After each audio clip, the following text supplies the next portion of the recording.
In this guide, I will be showing you guys how to fix Spotify not working. Let's get started. The very first thing you want to do is check your internet connection. Make sure you have stable internet connection, or you can switch between network, Wi-Fi and server data.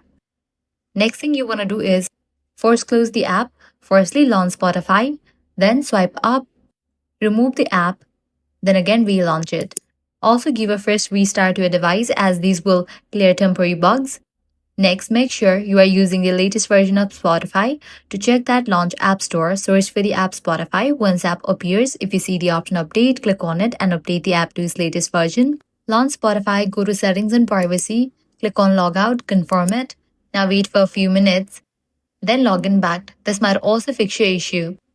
Lastly, if the solution didn't work out for you, completely delete Spotify app from your device and reinstall it. This will reset everything and this might fix your issue.